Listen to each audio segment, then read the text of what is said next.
I do think it was hilarious that with what's that guy? He's like the deputy chief of the FBI now, and he's like a Cash huge. Patel? No, Cash is the actual director, but the deputy, that guy, Dan Bongino or Bongino, Bongiono or something? yeah, that guy who was like a huge right wing conspiracy guy, and was like fueling all these types of things, is in this interview like 2 weeks ago, and he's like, Epstein killed himself. Yeah. Sorry. It's like, and you're like, this is the same guy who would be like, it's impossible. The cameras were all like, and now he's like, listen, I looked it over. He killed himself. But you like it, which means either A, people would say he's been compromised, Yes. or B, you could go like, oh, he actually did see all of the legit information that he knows is legit. Yeah. I always thought he hung himself. But the two cameras being out is very suspect. You can't ignore that. Yeah, for sure. But I always felt that he was worth $600 million, and now he's in a roach-infested place, and he's going to go to jail for life as a.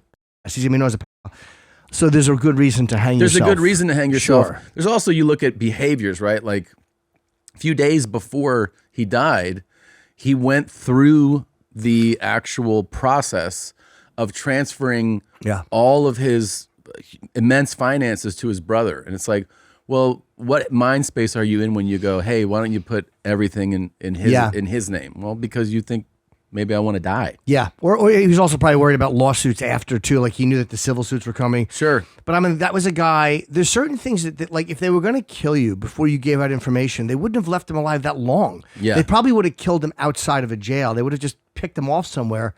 Because if they can pull it off in a jail, they can kill you somewhere else. Yeah. They can get to you. There was another guy in France who committed suicide, but I think he'd been in jail for a year. I'm like, they don't leave you in jail for a year. If they want you. Yeah. Or Oswald. He was interrogated before he got shot. Yeah. It wasn't like they picked him up and he died on the way to the police station. Then you go, maybe. Yeah. But he was interrogated and he was in custody for a short period of time. Yeah. It is pretty late. Let's say he transferred his, 577 million 2 days before his death to his brother. Trust named the 1953 Trust. So he might have known what was about to happen, but he had great reason to kill himself. I mean, he knew he was finished. Yeah. He was in France too, I think. And there was so much speculation at the beginning. Did Ghislaine help the state? Because then there was the speculation that she was the one who got him to come back. Uh-huh. Like, oh, no, everything's okay. And then he gets arrested. He might have thought, oh, if they have her, I'm dead. So but again, then they wound up going after her. So. Yeah. And also it's like, every week it feels like they go, you're going to see this list now. Yeah, it's just.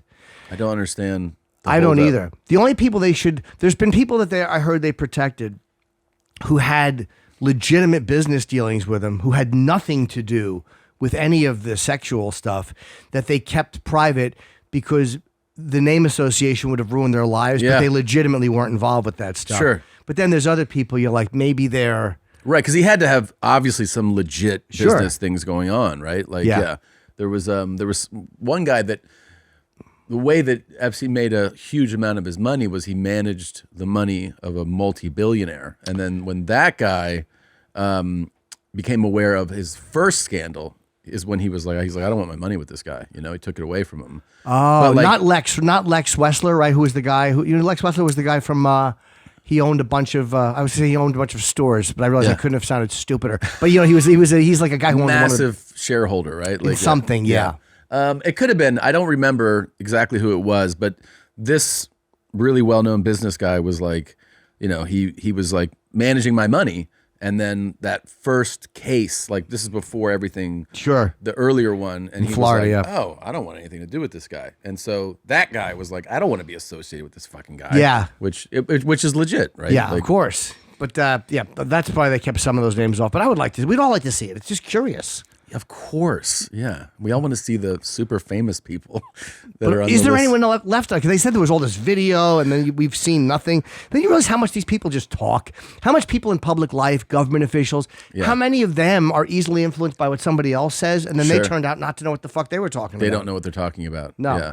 I think our illusion is that we always think that the well-known are going to have like some special level of knowledge and know things and are going to say, but they're all just regular people. They're regular people, and they're as prone to being reactionary and stupid as we are. I never care about the opinions politically of people who are, whether they're arguing Israel. I just don't care. I don't care. I don't give a fuck what they think. It doesn't sway me at all. No.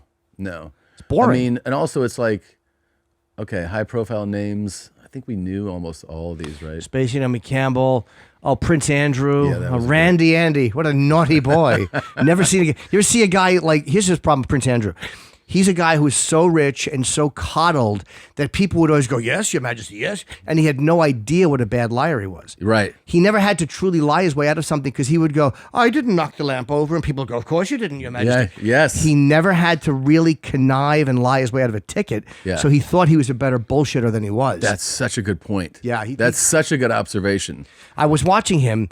The awful explanations he was giving, and by Emily Mateus, I think it was, did an amazing interview with him. She was such a fucking sniper, right? Yeah. Like luring him in. He thought he did well. Yeah. He thought he killed it on that interview. Yeah, that's the one. That's the big one he did. That was the big one. The something was called Nightline or something.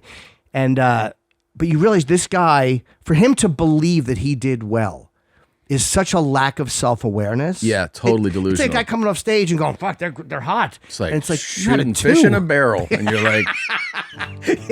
Bert and Tom, Tom and Bert. One goes topless while the other wears a shirt. Tom tells stories and Bert's the machine. There's not a chance in hell that they'll keep it clean. Here's what we call two bears, one cave.